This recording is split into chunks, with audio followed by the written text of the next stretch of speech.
We got this story from Spiked, and I always love to give you guys the NewsGuard certification, 100 out of 100. That's right. It is NewsGuard certified, and people are like, that's the government. So the government certified it, call it whatever you want. Joe Biden's sinister disinformation campaign.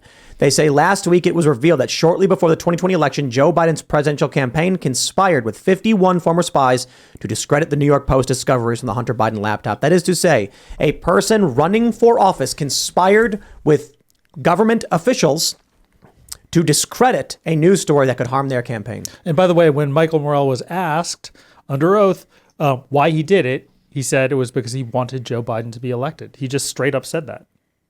Because you can get away with it, right? It's a two-tier system. Yeah. They let you when you're famous. With the Oh my gosh. Oof.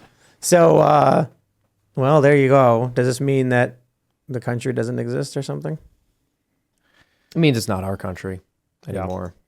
Yeah, it's like being worn as a skin suit by a cult, creepy, corrupt individuals, just doing whatever they want. We're sitting here watching. How you doing? Yeah, I'm doing all right with it, I think. Yeah. You know, I'm doing all right with it. Obviously, talk about this a bit. My hope is not in this world. I think we could still win this battle, though. No, I think we're winning. I think it simply comes down to the reason they're going after kids so much is because they know that if they don't, they're done. 20 years from now, all these conservative kids are going to be like, I vote against you. And they're not going to have kids because, they sterilize and abort them. So, But also the thing is, if they do go after the kids and really normalize pedophilia, as they're clearly starting to do and gearing up to do, then there's no way for us to win. Like once that is taken from you, once they win that, there's nothing. I just disagree. I mean, there's too much required to get to that point where a conservative can't just move to the middle of nowhere and keep their kids away from this stuff. Yeah, but the fact that you'd have to move to the middle of nowhere to get away from people trying to abuse your kids means you have lost the society. You actually can't do that now because now California and I forget what other state, but another state as well, have passed laws. Washington. Was it Washington? Was this? You're talking about the sanctuary thing? So they passed laws that if you're in a marital dispute over your child transitioning, one parent can take that child and go to California, and then that case will be adjudicated in California, not in the state of the other parent. So basically you can kidnap your kid. And then there was another law that was passed in California that was, I can't remember if it passed or if it's set to be passed, but that's basically instructing judges that when they hear these kinds of cases, essentially telling them to lean in favor of transitioning being in the welfare of the child. So in other words, you can move to wherever you want to, but if you're in the U.S., and you have a dispute with your spouse over this, your spouse can just take your kid to California. So you don't have that safe harbor. And there was also something else I saw the other day about, I'd have to pull up the state again, but they just passed legislation saying that these shelters don't have to report runaways to their parent if they identify as trans, and that's why they've run away. Your kid can check into a residential rehab facility without the consent of their parents. It just takes like a social worker or a psychologist saying, yeah, I think that this is in the kid's best interest. And undergo abortion services and also gender transition hormone therapy. I don't know if surgery is included, but some hormone sex change procedures are without the consent of either parent. Yeah. Well, and this is the new paradigm, right? Historically, our understanding was parents have the final say over what happens to their child. And if the government is going to get involved, they need to prove that they have a very good reason. They need to demonstrate that this child is being abused to the point where the state has to step in.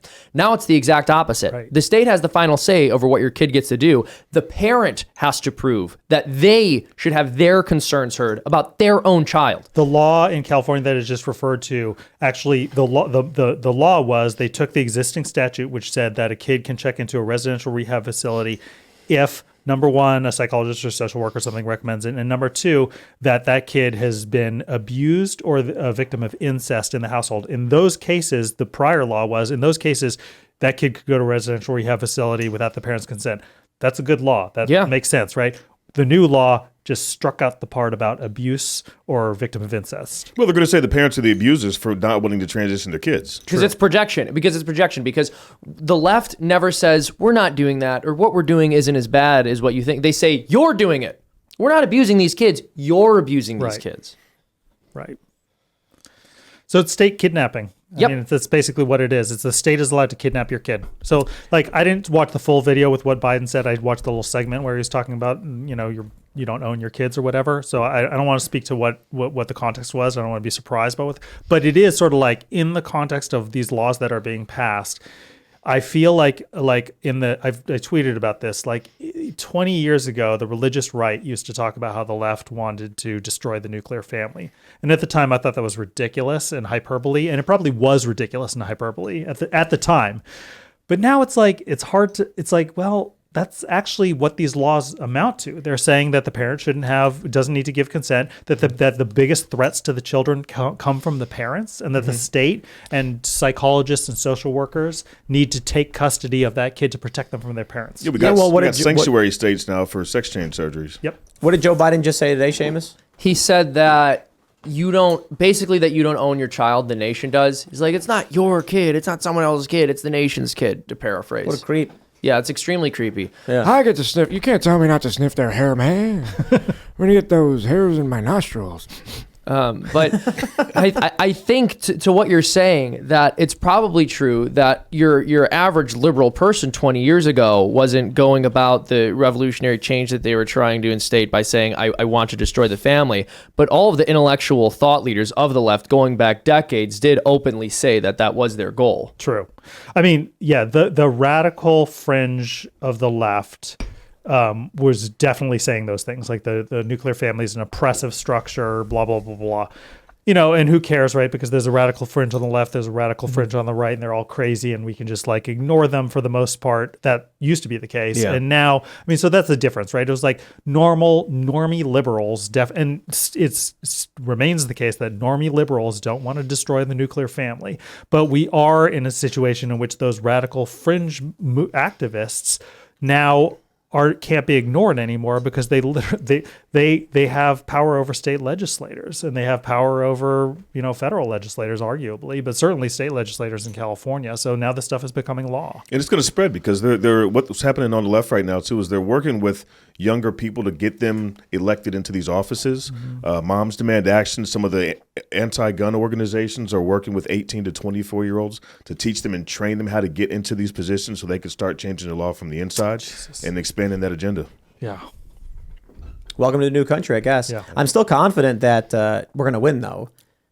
I just think it's math. We can talk about all the things they want to do to kids and how they want to create these sanctuary states. But the reality is, if you keep your kids away from this cultural influence, they've lost. So I think part of what you're saying is that when people do the right thing and have good ideas and behave virtuously, in the long run, they win, because people who are doing bad things and behaving in vicious ways end up eating themselves alive and their society collapses.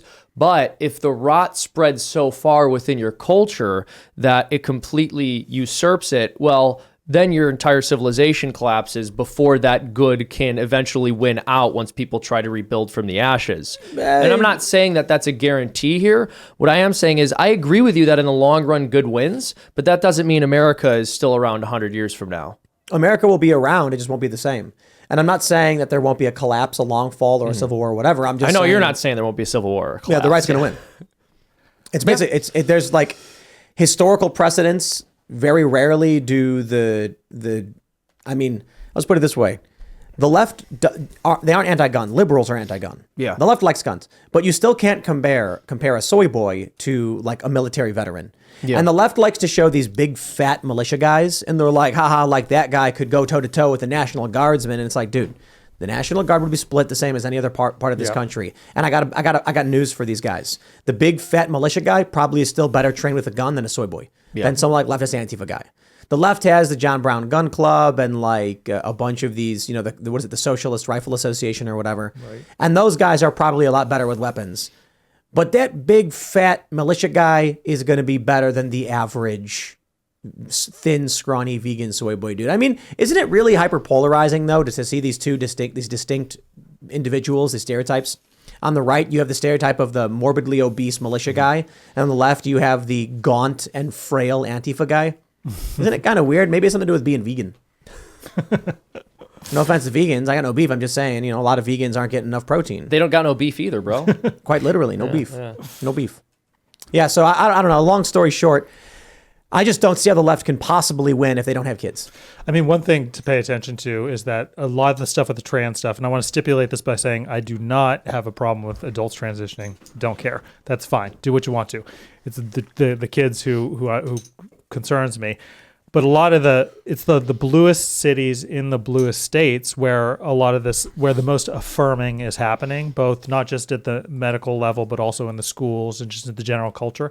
So it's parents of kids who are gender questioning or whatever in your Brooklyns and in your San Franciscos who are coming face to face with the stark reality of how deep and pervasive this stuff is, and they're getting red pilled. Like when they see this happening to their own kid, their kid is questioning. They're supportive, right? They're like being super supportive. They know the right things to do, but then they go to the therapist, and their therapist is like, "Oh, well, your kid is definitely trans, and we need to put him on hormones." They're like, "Wait, well, what?" You can have a trans kid or a dead kid. They emotionally blackmail these people, mutilate your kid. And they might go further even, but then the kid starts to regret it, and then it becomes this whole mess. And then the parents are studying this stuff along the way. They're looking up, these are like, upper middle class laptop class people. They're looking up the medical studies. They're reading the medical studies. They're realizing that there's actually no medical basis to the claim that that puberty blockers are reversible. All that stuff, and then they start to question everything. And then up to 95% of dysphoric people grow out of it in puberty. Right. There was a story about a family who said that they were very leftist, very pro-trans, very supportive, until one day their son came out and said he was trans, and they were like, "What? No, you're not." And so they started talking like to him and to each other like, "You have no symptoms of this. You've shown nothing of this. Why are you saying this?" When they brought the kid into counselors and stuff, the counselor said, "No, he's definitely trans." Right. And then they said, "These things aren't true, though." Basically, like the kid was saying, "Oh yeah, I used to do this, I used to do that, I used to do this," and the parents were like, "No, that's not true." Yeah. And they were like, "You're just denying your son's lived experience and all of these things." And the family then basically said, "We realized a lot of this stuff was being pushed on our kid who was just trying to fit in and going along with it. And it was freaky to see the whole machine pushing in this direction." Yeah. To make your kid be this way. By the way, a huge proportion of those kids are autistic as well. Right. This came out with the Tavistock stuff. They don't know how to fit in socially. Right. And so when someone says this is what's socially acceptable, they just agree. Right. It's easy to blame all your problems. If you were abused, you have trauma, whatever. You have other mental disorders, all this stuff, and it's like somebody comes to you with a solution. They're like, "Oh, well, all of this is a clear sign of gender dysphoria, and all you have to do is take this drug, and everything will be okay." Thanks for watching this clip from the Timcast IRL podcast. Hang out with us live Monday through Friday at 8 p.m. and become a member over at timcast.com for uncensored, members-only shows exclusive.